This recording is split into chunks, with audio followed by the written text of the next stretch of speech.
조금 더 먼저 대학원 생활을 하고 지금 그 임상 현장에서 일하고 있는 그냥 그 선배라고 해도 되나? 그런 입장에서 말씀을 좀 드리려고 해요. 그 교수님이 지난번에 그 유튜브에서 임상심리학자들이 어디에서 일을 하고 있고 또 어떤 이제 그 진로를 가질 수 있는지에 대해서 어, 말씀을 굉장히 재밌게 많이 해주셨어요.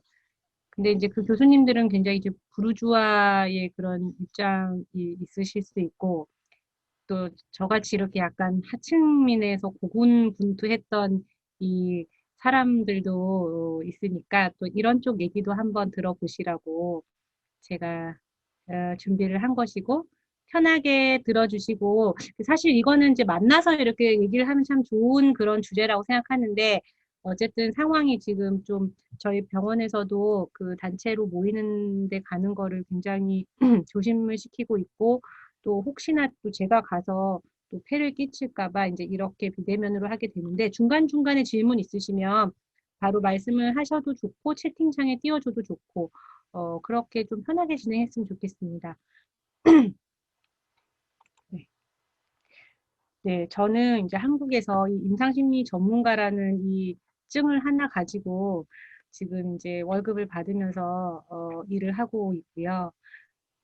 교수님 소개해 주신 것처럼 제가 다음 차트를 좀 볼게요. 네, 제가 다 만들어 놓고 제목을 뭘 붙일지 붙일 게 없어서 그냥 빈칸으로 비워뒀는데요.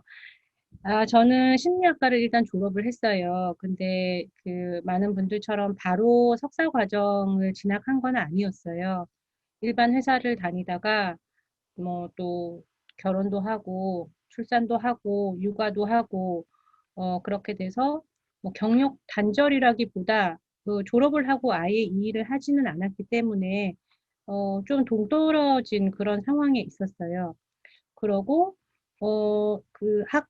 대학원을 가야겠다는 생각은 계속 하고 있었지만 사실 좀 현실적으로 뭐 시간이나 여러 가지 여의치가 않았는데 또 사람이 마음이 있으면 또 언젠간 하게 되나 봐요. 그래서 저희 학교에 그 임상 석사 과정에 진학을 하게 됐어요. 사실 나이도 좀 있고 어, 좀 여러 가지 좀 어려운 점이 있기는 했지만 그게 또 어떻게 보면 원동력이 될 수 있었던 것도 같은 게 저는 이제 석사를 들어오자마자 검사에 대해서 조금 뭐 세미나도 듣고 수업도 듣고 해서 사실 로컬을 한 3학기부터 나갔어요. 이런 거를 좋아하시는 교수님들도 있고, 아니 뭐 상관 안 하시는 교수님들도 계실 수 있고, 학업에 충실하고 뭐 연구에 매진하는 걸 더 좋아하실 수도 있지만, 그때 제 상황으로는 어떻게든 뭔가 메리트를 잡아야 되는데, 그게 임상 경험을 좀 많이 해서 수련을 들어가던 어떤 자리를 잡던 그런 것이 좋지 않을까 하는 생각에 좀 이른 시기부터 평가를 하고 슈퍼비전을 이제 받았죠. 사실 돈은 그렇게 못 벌었어요. 이 검사 음, 그렇게 해서 심리학과를 다니면서 한 학기부터 여러 로컬 정신과를 많이 나갔어요. 그리고 학교에 그때 커리큘럼이 뭐 음, 나름 탄탄하게 있었지만 또 다 학교에서 흡수를 할 수 있는 건 아니었기 때문에 그 당시 이렇게 그냥 개인 비용을 지불하고 들을 수 있는 그런 과정들도 꽤 많이 들었었던 것 같아요. 그렇게 하고 이제 4학기째 논문을 쓰고 수련을 들어갔죠.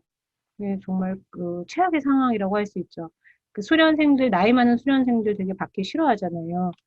그런데다가 애도 있고 네, 최악의 조건이었는데 어떻게 운이 좋았었는지 원하는 곳에 들어갈 수 있게 됐어요. 제가 이 수련 시험을 보고 수련 생활을 하는 거에 대해서는 여기 박사 과정에 들어오기도 전에 교수님이 먼저 특강을 한번 해달라고 해서 그때 조금 말씀드렸었던 것 같은데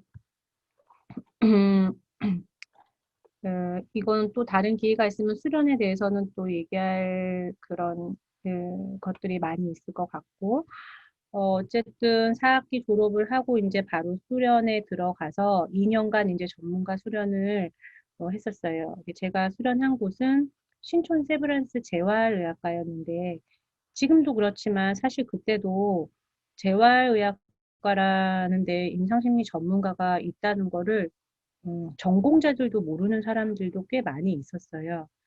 그래서 저는 뭐 재활의학과가 좋다.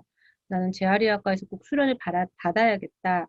사실 이렇게 목표를 뭐 1학기 때부터 두고 그 타겟을 맞춰서 공부를 한 거는 아니었어요. 사실 그 세브란스라는 네임 밸류도 좀 작용을 한 것도 있고, 솔직하게 말씀드리면.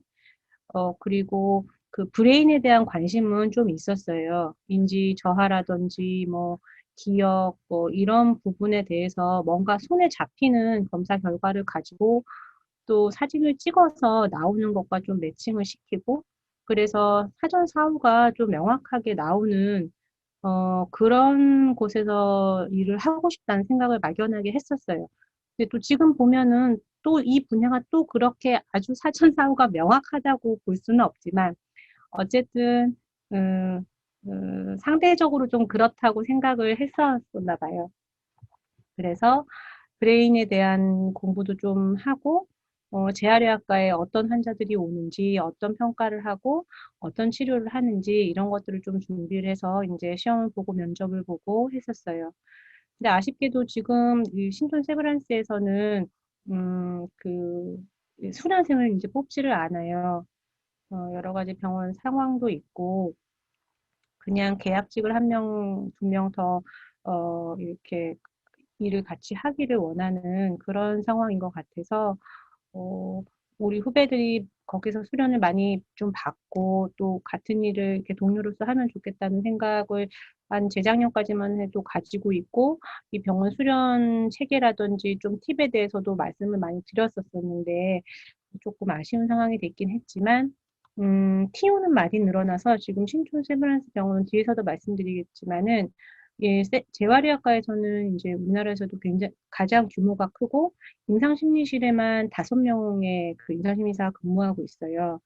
없는 병원도 많이 있거든요, 재활의학과에. 그러고 있어도 한 명, 한 명 아니면 두 명인데, 굉장히 많은 그 전문가들이 근무를 하고 있어요. 그리고 저희 학교 출신 선생님도 한 명, 작년에 올해 초반인가? 저한테 연락이 왔었는데, 거기서 지금 근무하고 계신 걸로 알고 있어요. 재활의학과가 사실 그 전문의 그러니까 전문의 이렇게 시험을 볼 때 의사분들이 지금 선호하는 1위래요. 재활의학과 굉장히 인기가 좋고, 국시에서 1등 하는 사람이요. 그 재활의학과를 가고 그럴 정도로 인기가 많다고 하더라고요. 그래서 재활의학과에서 어떤 제가 업무를 하고 있는지는 뒤에 가서 또 조금 말씀드리도록 하겠습니다. 그리고 제가 수련을 마치고, 대학병원에서 다시 다른 병원에서 일을 하게 됩니다. 이때 이제 재활의학과 수련을 했던 데서는 TU가 없고, 그, 정규직으로 일을 할 수가 있는 상황은 아니고, 그리고 제가 잠깐 이렇게 좀 해외 나가 있다 오기도 하고, 그래서, 어, 대학병원 다른 정규직으로 일을 하게 됐어요. 그런데 거기서 제가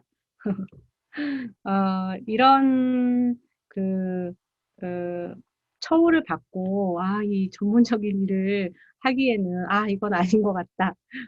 그런 생각이 갑자기 들었어요. 사실 지금 생각이랑 조금 다르고, 어, 제가 나중에 박사 과정을 들어가겠다고 최선 교수님 찾아갔을 때 저한테 하신 말씀이, 어, 한 군데 이렇게 좀 정규직으로 오래 있는 게 나중에 좋지 않겠냐, 이런 말씀을 하셨었거든요. 근데 사실 그게 귀에 안 들어왔어요, 그때는. 파트로 일을 하면 정규직으로 일하는 것보다 돈은 거의 뭐 3배, 4배 이상 많이 벌 수 있고, 내 시간도 많이 있고, 대학병원에서 해야 되는 그런 그 가외 업무들이 꽤 있어요. 서류 작업도 있고, 뭐, 환자가 안 와서 부도가 생기면 왜 부도가 났는지, 그다음 그 부도를 어떻게 대처해야 되는지, 어떻게 하면 병원 수익을 끌어올릴 것인지, 그 외에도 막 서비스, 그 환자를 대하는 서비스 업무라든지 또 안전에, 병원은 굉장히 안전에 관한 교육을 많이 하고 그런 그 관리 감독도 굉장히 많이 하거든요. 거기에 대한 일들도 해야 되지. 이제 그런 가외 업무를 하는 것이 사실, 제 업무, 기존의 업무랑은 너무 다르고, 이거를 하는 것이 시간 낭비라는 생각이 좀 많이 들었었어요. 그래서 종합병원을 나옵니다. 제가 대학병원을 나오고, 어, 근데 그때 당시에도 거기 과장님이나 계시던 같이 일하는 동료들이 사이도 굉장히 좋고 너무 재밌게 일을 했었어요. 그런데, 그 급여 수준이 너무 맞지 않다 보니까는, 좀 현실적으로 자존감이라 그래야 되나? 아, 그 존리가 그러더라고요. 월급이 뭐라고 생각하냐고 했을 때 나의 가치라고 얘기를 하더라고요. 그때 제가 그런 생각을 했는지 모르겠지만 아, 내가 이 정도 가치인가 하는 생각이 들면서 일단 나왔어요. 나왔더니 이렇게 각종 그 로컬을 꽤 많이 했어요. 그리고 제가 다니던 병원에서 적당한 사람을 이제 구하지 못하고 저는 이제 나가고 하니까 저를 파트로 오라고 얘기를 했어요. 사실 대학병원 재활의학과에 심리사가 파트로 들어가는 경우는 이제 거의 없다고 보시면 되는데, 그때 어떻게, 음, 금액적으로나 되게 시간적으로나 여유롭게 되게 재밌게 잘 지냈던 시간인데, 그때 대학병원, 종합병원 거의 두 군데에서 그렇게 파트로 일을 하고, 아, 그때 이제 최고점을 찍었을 때였죠. 그렇게 하면서 제가 또, 하나 더, 어, 이제 공부를 좀 해야겠다. 이렇게 검사 기계처럼 살 수는 없다. 어, 사실 그런 게 있어요. 되게 좀 로컬을 하면 파트로 나가면 의료진들이나 다른 그 선생님들 다 학제거든요. 저희 재활의학과가 뭐 작업치료사, 물리치료사, 영양사, 사회복지사 그리고 담당 그 의사 선생님들, 언어치료사, 그다음 저까지 해서 굉장히 여러 파트에서 그 팀제로 이루어지는 이 재활의학과인데 같이 컨퍼런스를 하거나 환자에 대해서 토의를 하거나 그다음에 이 사람의 그 호전 양상에 대해서 뭐 왜 좋아졌는지, 어떤 것들이 더 필요한지, 이런 것들을 디스커션 할 시간이 전혀 없이 저는 거의 검사만 하다 보니까, 어, 그런 거에 조금 또 한계를 느꼈었어요. 그래서 박사를 해서 파트에서도 근무를 해봐서 이제 그런 부분들에 대해서 여러분들께 조금 말씀드릴 수 있지 않나 해서 이런 시간을 지금 진행을 하고 있어요. 그렇게 하면서 이제 다시, 어, 원점으로 되돌아갔다고 해야 되나요? 지금은 다시 이제 이 대학병원 재활의학과에서 정규직으로 일을 하고 있어요. 어떻게 보면 요즘 같은 시기에 고마운 일이기도 하고, 음, 어, 좀 하루하루 뭐 보람도 되고 힘들기도 하고 계속 그런 날들의 연속인데요. 어쨌든 지금은 제가 박사과정 5학기째에 있고, 저도 언제 1학기 들어왔는지 모르게 벌써 5학기더라고요. 5학기에 있고, 지금은 용인 세브란스 재활의학과의 그 심리실에서 환자들을 보고 있는 그런 상황입니다. 그래서 이제 여러분들도 졸업을 하시고 뭐 수련을 받으시는 분도 있고 아니신 분도 계시고 또 수련을 받고 나서도 어, 뭐 로컬에서 좀 일을 하실 수도 있고 저는 이제 국가공무원 쪽을 일은 해보지는 않았기 때문에 사실 그쪽은 잘 모르고 그다음 개업을 또 하실 수도 있어요. 요즘은 개업을 하셔서 잘 되시는 분들이 굉장히 많잖아요. 그리고 지금 저처럼 이렇게 그 병원에서 일을 하실 수도 있어요. 근데 다 장단점이 있는 것 같아요. 신경 쓸 일들도 상당히 좀 달라요. 그리고 수입도 달라요. 그렇게 다른데, 어떻게 다르냐면은, 제가 경험한 바로는, 대학병원, 종합병원에 있으면 일단 업무가, 병원 업무가 우리가 환자 검사하고 치료만 하면 되는 게 아니고 여러 가지 그 근무를 해야 할 것들이 있어요. 정신과랑은 조금 이제 다를 수가 있겠는데요. 저희 재활의학과에서 검사를 하는 것은 이제 거의 인지기능 수준이 어떤 정도인지를 그 파악을 해야겠죠. 그리고 이 사람이 그 치료, 우리는 거의 이제 치료를 굉장히 그 중점을 두고, 일단 신경과에서 진단을 다 받고 오잖아요. 신경과에서 이 사람이 뭐, 어디 스트로크다 수술을 해서 오면은 손상된 기능을 회복시키는 되게 장기적인 관점에서 치료를 하는 그런 과예요.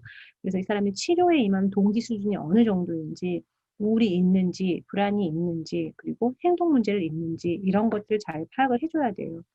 그리고 나서 인지 재활 치료죠. 재활 중재 치료죠. 여러 가지 이제 이름으로 좀 불리긴 하는데, 사실 제가 처음에 그 신촌 세브란스에서 수련을 할 때만 해도 이런 인지 치료에 대한 개념도 별로 없었고, 치료 처방이 많이 나지도 않았고, 환자들도 이게 뭔지 이거를 해달라는 사람들도 없었어요.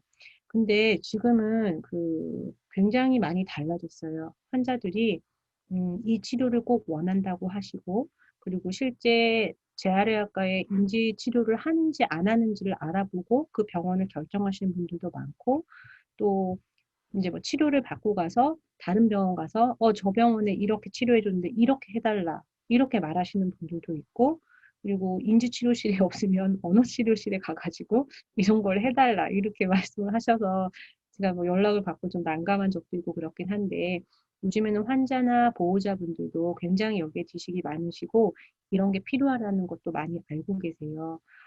왜냐하면 지금 그 뇌손상 환자들, 그 스트로크 환자들, 뇌혈관에 문제가 있으신 분들이 어르신들만 있는 게 아니고 굉장히 젊은 나이, 한창 사회활동을 해야 될 나이, 40대, 30대 후반, 50대 초반의 분들이 굉장히 많이 오세요. 그리고 그 전에 고학력이었고 전문직을 가지고 계셨던 분들은 빨리 인지 기능을 회복해서 그 일을 다시 해야 되는 거예요.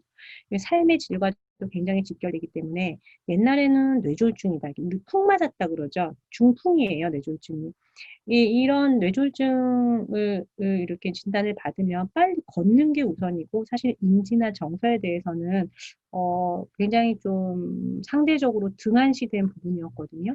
근데 지금은 치료가 굉장히 중요한 부분을 차지하고 있어서 이런 쪽으로 근무를 하길 원하시면은 이 치료가 내 무기가 돼야 돼요. 근데 이게 장점일 수도 있고 단점일 수도 있는 게, 우리나라에 정확한 인지치료 프로토콜이 있는 것도 아니고, 이런 환자한테는 이런 치료를 하라고 어디서 가르쳐 주는 데도 사실 없어요. 그래서 이런 것들이 이제 나만의 무기가 될 수 있겠다. 저는 이렇게 생각이 점점점 더 크게 많이 들어요. 그리고 행정적인 부분이 병원에서는 굉장히 중요해요. 통계나 부도일 관리가 매일매일 보고를 해야 돼요. 내가 오늘 몇 명의 환자를 받고 몇 건의 검사를 시행했고 몇 건의 치료를 했는지, 원래 예정은 몇 건이 잡혀 있었는데 안 왔으면 그 사람이 왜 안 왔는지, 안 온 이유를 또 보고를 해야 되고, 그럼 그 안 온 이렇게 구멍이 난 그 시간을 어떻게 대체를 했는지, 이런 것까지 다 해야 돼서, 사실 그런 다른 업무에도 시간을 좀 소요하는 게 있어서 환자를 치료하고 평가만 내가 하겠다 하면은, 제가 처음에 병원에 들어갔을 때 적응에 어려움을 겪었던 것처럼 그런 좀 생각이 드실 수도 있을 것 같아요. 그리고 이제 연구인데요. 이건 제가 굉장히 아쉬워하는 부분인데, 제가 신촌에 있을 때부터 왜 의사 선생님들은 연구를 많이 하시거든요. 그러면 저희는 그 연구가 뭔지도 모르고 거기서 뭐 백워드 디지스팬 점수가 필요하다, 뭐 IQ의 지각 추론이 필요하다, 뭐 BDI 우울 점수가 필요하다 하면 그냥 그것만 한 거예요. 이게 무슨 연구인지도 모르고. 그리고 이제 그때는 수련했을 때니까 뭐 제가 더 그랬겠지요. 그리고 이제 다른 병원에 갔을 때도 제가 연구에 조금만 관심이 있고 그랬으면 과장님이 하시는 연구나 이렇게 할 때 무슨 연구인지 좀 물어보기도 하고 또 같이 이름을 좀 넣기도 하고 그럴 수 있었을 텐데, 제가 그 얘기를 요즘에 하니까 선생님 뭐 그때 같이 이렇게 할 걸 그랬다, 얘기할 걸 하지 그랬어 이렇게 얘기를 하시는데, 어, 그런 참여할 기회가 어떻게 보면 있었는데 그런 것들이 전혀 같이 했던 그런 과제로는 남지가 않아서, 사실 여러분들이 그런데 다시 이제 가게 되신다면 그런 부분도 조금 꼼꼼히 챙기시고 하시는 게 좋을 것 같아요. 전혀 불가능한 상황은 아니거든요. 그리고 요즘에는 그거 까다로워져서 이렇게 기여한 사람들은 이렇게 들어가게 돼 있어요. 그러니까는 지금 그 최상 교수님 밑에서 굉장히 연구에 대해서 그 실질적으로도 많이 접하시고 논문도 굉장히 훌륭한 논문을 쓰고 하고 계시니까는 그런 거를 꼼꼼히 챙기시면 나중에 결국 그런 기록들이 다 내 재산인 것 같아요. 그런 것들 일단 이제 연구, 스텝 연구에 이제 많이 초반에는 많이 참여하게 되고 이제 박사 과정 이렇게 되면은 사실 그 연구를 할 때 말하기도 좀 수월한 것 같아요. 아, 이런 연구 있는데 교수님 어떠세요? 해서 같이 조인해서 하기도 하고 우리 박사 과정 선생님들 중에서도 많이 그렇게들 하시고 계시고요. 그래서 이제 병원 업무 중에는 일단 연구를 할 수 있는 기회가 좀 있다는 것. 그리고 이제 안전 관련해서 우리 환자들 뭐 낙상이라든지 이런 병원 안전 문제들이 굉장히 많아요. 그리고 뭐 심폐소생술 이런 거 교육 매해 하는 거고 매 분기마다 하는 거고 보건 안전 교육에 관한 그런 교육이나 시험도 굉장히 많고 그리고 다 서비스업이잖아요, 저희. 그래서 환자나 보호자분 대할 때 뭐 기본 소양이라든지 이런 것들에 대해서 정기적으로 체크하고 교육을 받고 실제 시험도 보고 그렇게 하고 있어요. 그래서 대학병원에서는 이제 이런 일들이 있어서 이런 많은 업무들을 하는데 사실 좀 안정적이라는 게 있겠죠. 사실 요즘 그 사회가 너무 불안정하다 보니까 음, 좀 안정적인 이런 측면은 있는 것 같아요. 제가 그 로컬이나 이 파트타임으로 하던 거를 사실 다 아는 그 선후배 선생님들한테 이제 이렇게 연계를 해놓고 나왔는데, 이제 코로나가 터지면서, 어, 그 상주하는 직업 말고 이렇게 여기저기 다른 병원 왔다 갔다 하시는 분들을 거의 이렇게 맞고 검사를 거의 못 하셨다고 하시더라고요. 음. 그래서 사실 파트로 할 때는 파트에 또 그 매력이, 무유한 매력이 컸지만, 지금 상황에서는 뭐 연구도 하고, 환자도 보고, 또 환자에 대해서 디스커션을 하고, 좀 내가 발전할 수 있는 기회를 안정적으로 제공해 주는 것은 아닌가. 근데 여전히 그 급여 부분은 뭐 개인차가 있겠지만, 뭐 제가 있는 곳은 뭐 박사 과정이라고, 뭐 석사 뭐 졸업했다고, 뭐 이런 거에 대해서 감안을 해서 그 돈을 주지는 않고, 그 재활의학 팀제에 속해 있기 때문에, 여기에 계시는 다른 직제의 그 선생님들과 그냥, 같은 급여 체계에 있는 걸로 알고 있어요. 뭐 연봉 이렇게 그 횟수가 지나면서 그 급여가 올라가는 거는 있을 수 있겠죠. 그리고 이제 개업부터 제가 이제 잠시 이렇게 한 적이 있었는데요. 검사하고 치료하는 거는 굉장히 이제 뭐 다를 바가 없어요. 근데 이거 해보니까 이 세금 문제라든지 뭐 행정적인 문제 그리고 뭐 비 오면 비가 많이 오면 뭐 이렇게 비가 많이 와서 걱정이고 바람 많이 불면 간판 날아갈까 걱정이고 막 소소한 걱정들이 한두 가지가 아니더라고요. 그리고 가장 많이 신경이 쓰이고 개업을 하시면 또 신경 쓰셔야 될 부분이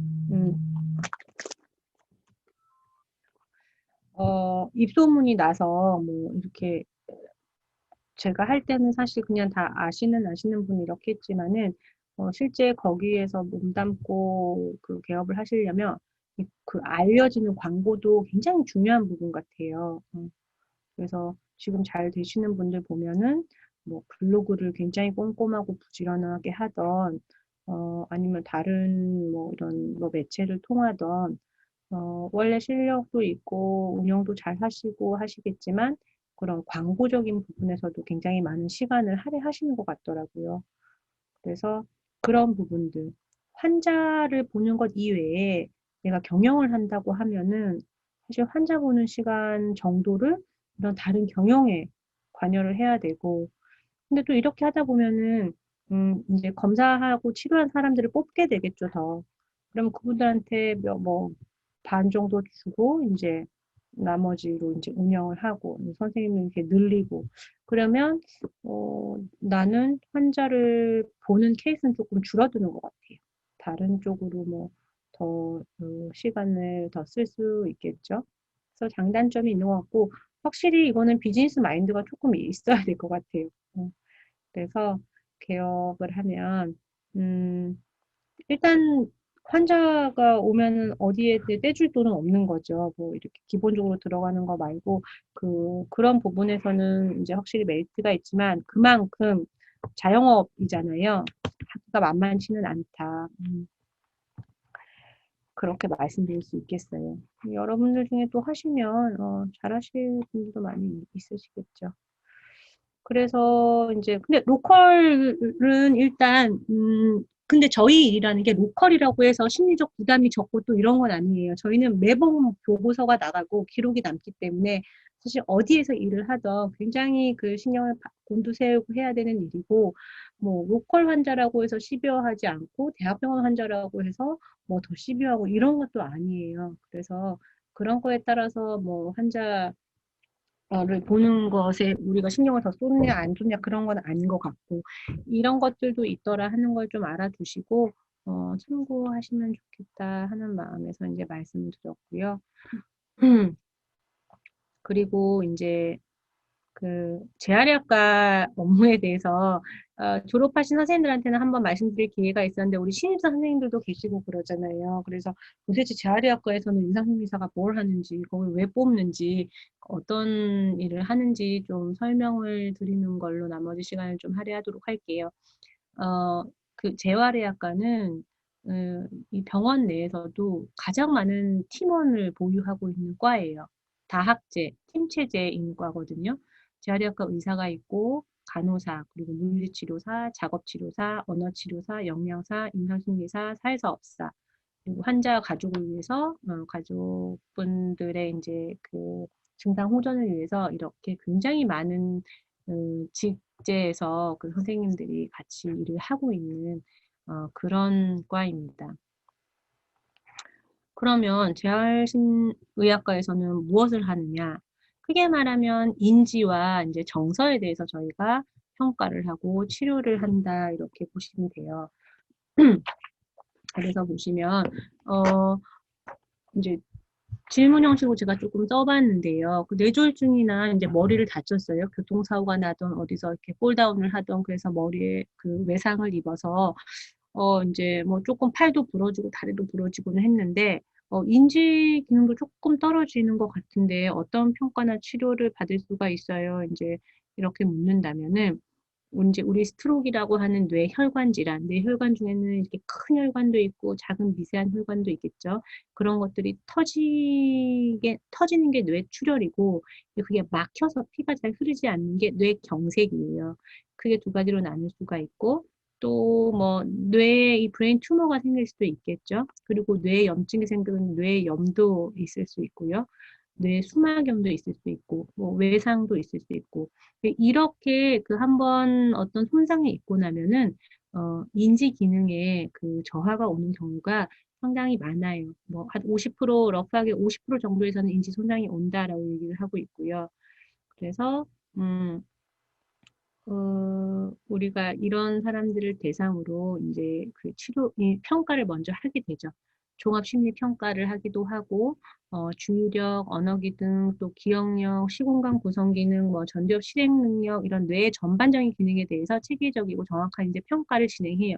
여러분들 잘 알고 계시는 SNSB라는 배터리 형식의 평가를 하기도 하고, 또 기능이 더 안 되면은 이제 코마 스케일이라고 그래서 이 사람의 의식 수준 정도를 보는 평가를 하기도 하고요. 뭐 MMS나 CDR 정도 같은 그런 인지 선별 평가 정도를 하기도 해요. 그런 평가를 하고 그럼 이런 또 그 성인만 오느냐? 또 아이들도 이제 저희는 많이 오거든요. 발달 지연을 보이는 그런 영유아들이 많이 와요. 출산 시에 뭐 이 산소가 뇌에 잘 공급되지 않아서 그런 그 하이폭시 브레인 데미지를 입어서 이제 뇌의 어느 한 부분이 이렇게 손상을 입은 그런 아이들도 있고, 셀레브럴 팔시라고 그러죠. 뇌성마비라고 그러죠. 그 뇌성마비 환자 어린 아이들도 많이 있고 해서 이런 아이들 대상으로 뭐 지각이나 운동, 언어, 사회성 전반에 대한 발달 평가를 하기도 하고요. 지능 평가도 하고 정서 평가도 해요. 그래서 이제 치료 예전에는 평가가 모든 업무의 한 8, 90%를 차지했다고 하면 사실 요즘은 그래서 선생님이 평가에서 뭐 할 건데요? 치료할 수 있어요? 이렇게 많이들 물어보시고 평가는 또 치료를 위해서 해야 된다고 생각이 저도 이제 최근 들어 많이 들고 있는데 인지 재활 치료를 저희가 이제 해요. 사실 저희만 인지 치료를 하는 건 아니고 요즘은 작업 치료에서 전산화 인지를 상당히 많이 해요. 이 컴퓨터 베이스로 해가지고 뭐 기억력, 뭐 주의력 이런 거 많은 것들 콘텐츠들이 많이 개발돼서 이제 컴퓨터로 이제 환자가 눌러서 이렇게 하는데 에, 저는 이제 좀 어떤 환자들 우리 그 심리실에서 하는 게 좋겠다고 생각하고 의사 선생님들하고도 얘기를 나누고 이런 환자들을 주로 처방을 내주세요 얘기는 한 거는 이렇게 논문 리뷰를 해봐도 사실 인지저하가 아주 현저한 환자들은 인지치료의 그 효과가 되게 미비해요. 정상인 대상으로 한 인지치료가 인지기능 개선에는 가장 좋은 효과를 보이고 그리고 또 MCI 정도, 인지저하가 조금 경한 정도, 그 정도 환자들이 이제 이런 인지재활 중재 치료를 하는 게 효과성이 좋다고 결과들이 많이 나오고 있어서 아주 시비한 인지치료, 환자들 대상으로 인지치료는 현재는 많이 하고 있지는 않고요. 그런 경환 환자들, 그리고 영에이지의 환자들, 이전에 고기능이었던 환자들 대상으로 이제 모든 환자들을 다 하면 좋겠지만, 그 여러 가지 여건상, 뭐 이게 이제 비급여 부분이기도 하고 치료 비용이 뭐 저렴한 건 아니에요. 그래서 환자들의 기능을 이제 최대한 끌어올릴 수 있는 그런 대상군을 잘 정해서 그렇게 이제 치료를 지금은 진행을 하고 있고 다행히 치료를 해보면 환자분들 반응도 좋으시고 사후 평가를 해봐도 이게 호전 양상도 좋으시고 해서 지금 그렇게 인지 치료에 좀 포커스를 두고 일을 하고 있고요. 또 아이들은 제가 신촌에 있을 때는 그 놀이치료실을 그때 제가 처음 들어갔을 때 세팅을 같이 했었거든요. 그래서 아이들도 놀이치료도 하고 정서적인 것도 다루고 거기서만 인지치료도 하고 그랬는데 지금 제가 있는 세팅에서는 그런 환경은 되지 않아서 학령기 정도 수준에 되는 아이들, 인지기능은 뭐 마일드 MR에서 보더라인 그런 그 지능을 가지고 있는 아이들, 그리고 또 너무 지능이 떨어지면 특수교육으로 넘어가야 되고 또 여러 가지 거기에 맞는 그런 그 머티리얼들이 필요하기 때문에 저는 이제 그 보더라인 이상 정도의 아동들에 대해서 인지치료, 뭐 학습치료 이제 이런 걸 하고 있고 그렇습니다. 그러면은 그 인지 기능은 그 떨어졌으면 꼭 그 평가를 하고 치료를 해야 돼요. 그냥 놔두면 좋아지지 않나요? 하는데 어, 그 인지적인 자극을 적절한 자극을 이제 그 적절한 시점, 그러니까는 손상 초기에 많이 줘야지 우리 그 뇌 가소성이라는 게 있잖아요. 뇌세포는 이제 손상된 부위를 재조직하는 건 플라스티시티를 가지고 있어서 그 발병 후 손상된 그런 인지 결함이 이렇게 픽스되기 전에 적절한 자극을 주고 인지 치료를 하면은 뇌 기능의 그 재회복 과정을 좀 촉진시킬 수 있고 결과적으로 인지기능 회복을 빠르게 할 수 있어서 인지기능에 대한 평가나 저하를 보인다면은 치료는 꼭 필요하고 또 그 에비던스도 치료를 하는 것이 낫다 나오기 때문에 저희가 지금 이제 이렇게 하고 있는 것이 평가와 치료입니다.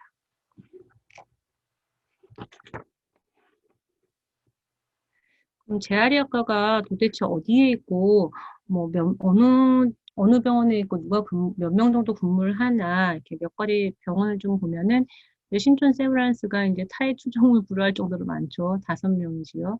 여기서는 그 그룹 치료실도 있어서 미술 그룹 치료도 하고, 뭐, 소아 놀이 치료도 하고, 개인 인지정서 치료도 하고, 이게 다 하고요.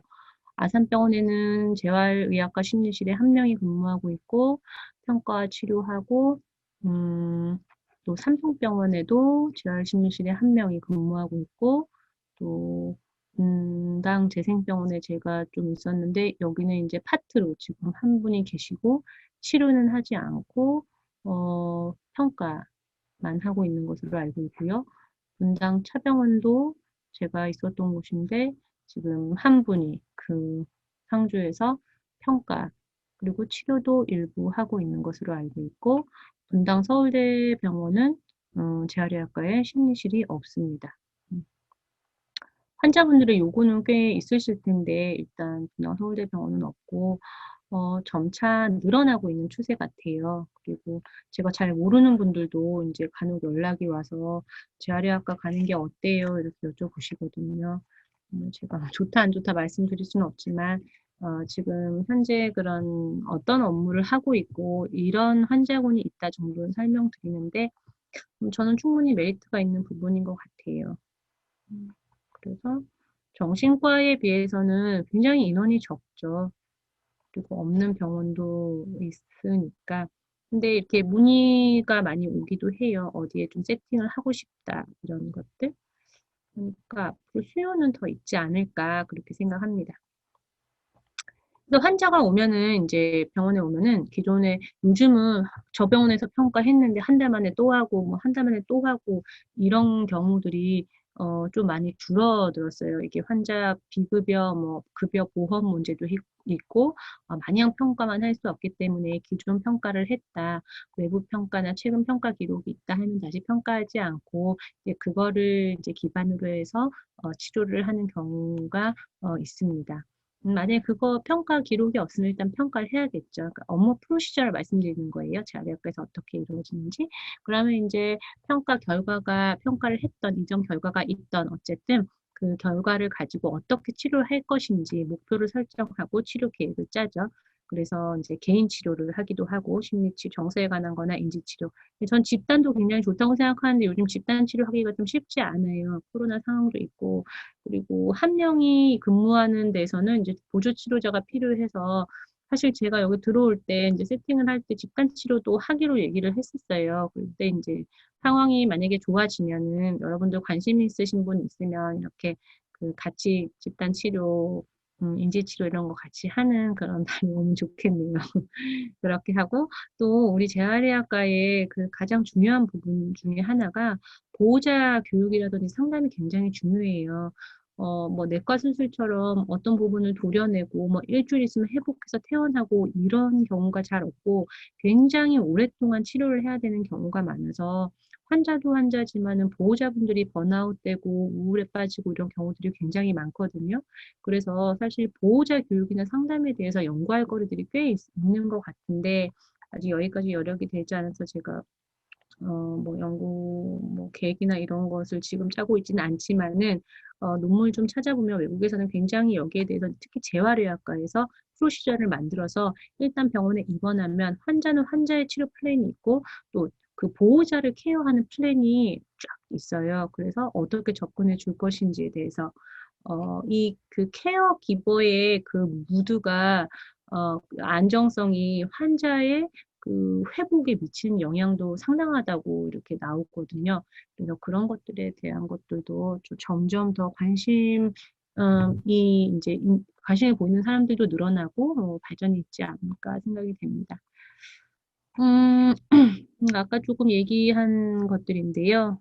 어, 주로 인지나 이제 무드, 어, 문제를 동시에 가지고 있는 사람들이 있으면 이제 재활치료실에 바로바로 이제 이렇게 처방이 많이 나게 되고 또 인지 저하가 있더라도 조금 경미한 환자, 아까 말씀드린 대로 그리고 사회생활을 빨리 다시 직업 복귀를 하셔야 되는 분들, 이런 분들. 그런 분들이 이제 그 1대1 그 개인 인지치료로 많이 이제 의뢰가 되시죠. 그런 분들은 주 2회, 뭐 많이 할 수 있으면 주 3회까지 해서 아주 인텐시브하게 치료를 하고 과제도 내드리고 그렇게 해서 한 번 입원하시면 5주, 6주, 뭐 길게는 8주까지 입원하시거든요. 한 병원에서 뭐 3개월, 4개월 이렇게 있지를 못해요.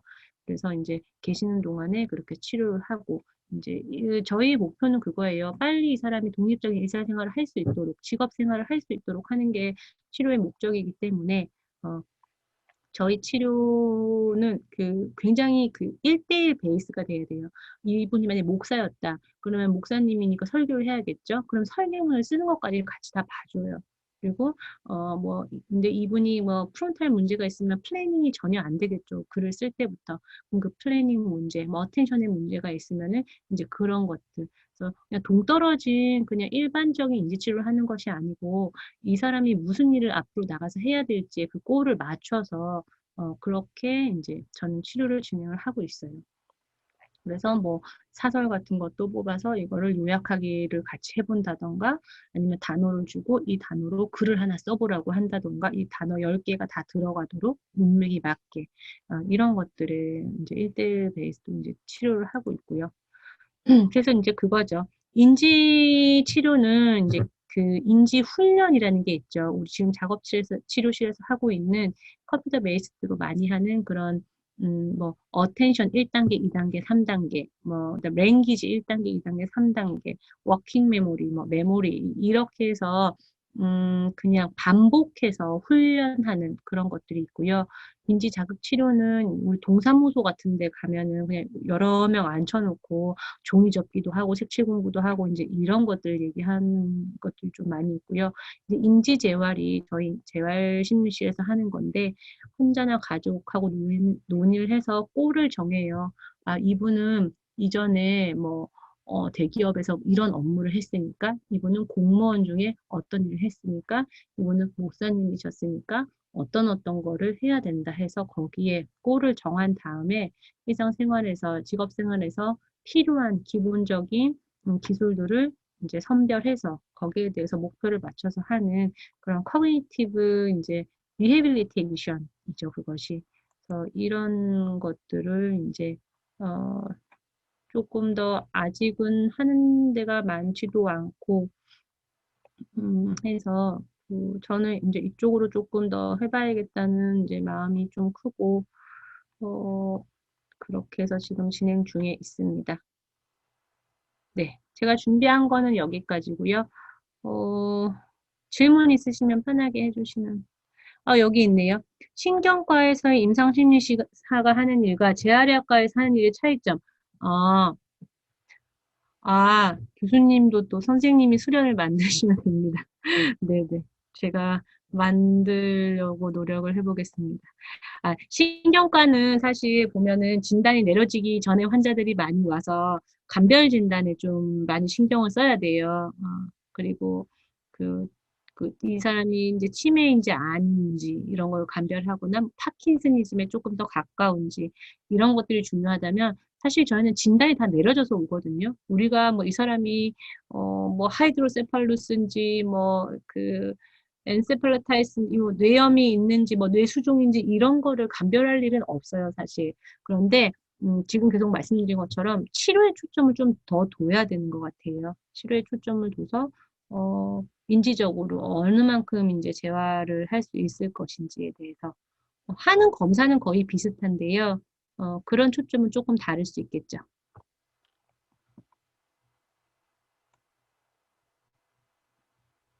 또 질문 있으실까요? 네, 일단 질문 있으시면 자유롭게 좀 해주시고요.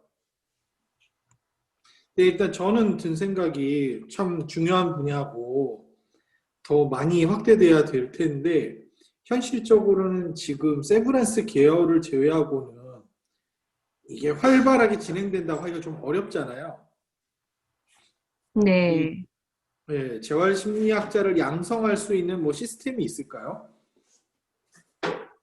음, 재활이 지금 없는 데를 보면은 어, 다른데 이제 컨설트를 내서 정신과에서 평가를 하거나 신경과에서 평가를 하거든요. 근데 제가 생각하기에는 그런 평가가 지금 문제가 아니고 이 환자들의 그 호전을 위해서 이 우리가 얼마나 치료적인 개입을 할 수 있을지에 대해서 포커스를 맞추고 거기에 대해서 조금 더 알리고 그런 훈련을 한 사람들이 좀 많이 배출이 돼서 어필을 해야 될 것 같아요. 아니면 지금 이 인지치료 분야는 되게 손쉽게 그냥 작업 치료하는 곳에서 이 컴퓨터 베이스로 하는 그런 걸로 그냥 쉽게 넘어갈 수 있는 상황이거든요. 그래서 그 치료에 대해서 좀 더 정확하게 교육을 받고 환자들에게 그 호전이나 여러 가지 만족을 줄 수 있는 그런 것들에 대한 교육이 조금 먼저 진행돼야 되지 않을까. 그래서 인식이 좀 바뀌어야겠죠. 아, 재활의학과에서 인지가 중요하다는 거 이제 10년 전보다는 확실히 많이 좋아졌거든요. 그러면 이제 인지가 좋아져야 되는 게 중요한데, 그거 뭘 할 수 있느냐. 그래서 하는 게 지금 그 전산화 인지 치료예요. 근데 이제 우리만의 이제 메리트를 좀 가지고, 그런 1대1 치료, 아니면 또 집단 치료도 좋고요. 그게 더 좋을 수도 있겠죠. 그런 치료에 포커스를 둔 게 좀 필요하지 않을까. 그래서 우리를 고용하는 사람들이 있겠죠. 그 사람들의 좀 인식 변화를 꾀하게 만드는 것.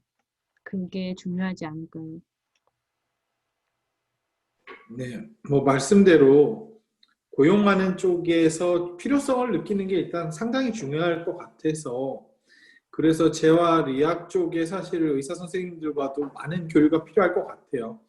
알고 지내고 그래야 서로 또 이런 걸 같이 할 수 있겠구나라는 것들이 많아질 거기 때문에 또 뭐 선생님 가서 활동을 하고 계시니까 그게 되게 중요한 하나의 다리가 될 거라고 생각하고요. 제가 좀 또 궁금한 것 중에 하나는 재활심리학회라는 게 있잖아요.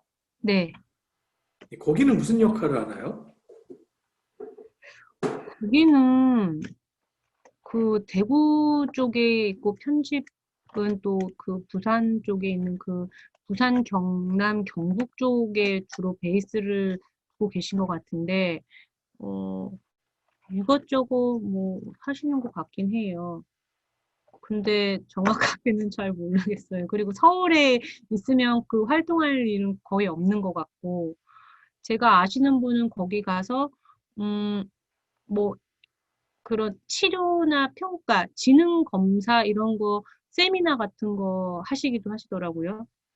무슨 연수회, 동계 연수회, 학예 연수회 이런 데서 8시간짜리 이런 거 하시더라고요. 그러니까 그분들은 재활의학과에서 활동을 하는 건 아니시군요, 그러면. 네네. 그 강의하러 가신 분도 전혀 관계없는 분인데, 대구대학을 나오신 분인데, 거기 가서 강의, 그런 평가, 일반적인 심리평가나 뭐 미술치료, 집단 미술치료, 이런 거 제가 커리큘럼 본 것 같았어요. 저도 좀 궁금하기도 하고, 그럼 같이 할 수 있는 기회가 없는 게 좀 안타깝기도 하고, 그런 생각을 몇 번 했었어요. 뭐 이번에 논문을 내셨으니까 뭐 같이 할 수 있는 기회가 좀 생기지 않을까 싶어요. 네, 그랬으면 좋겠습니다. 자, 뭐 다른 분들 질문 없으실까요? 오늘 또 참가하신 외빈 계신데 혹시 질문 없으신가요?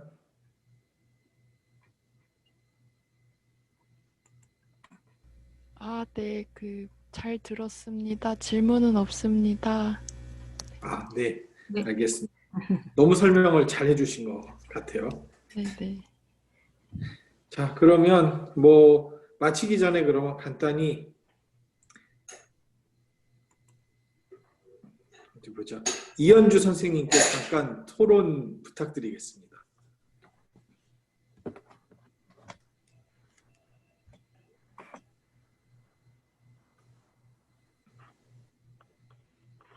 아, 예, 설명 잘 들었고요. 네. 어,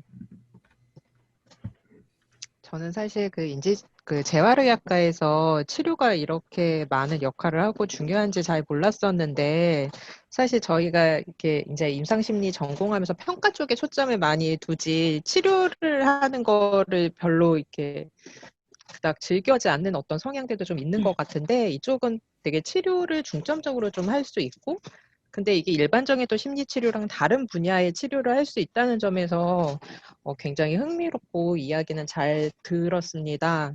전 아까 질문도 좀 하고 그랬는데, 어, 만약에 그러면은 이런 인지재활 쪽에서 일을 하고 싶으면 신경과에서 뭐 이렇게 수련을 받거나 이렇게 해도 되는 걸까요? 음, 네, 뭐, 아주 다르지는 않고, 뭐, 굳이 정신과하고 재활의학과, 그리고 신경과랑 재활의학과를 본다면, 신경과 업무가 훨씬 유사한 것이 많고, 신경과 환자가 거의 트랜스퍼돼서 오거든요.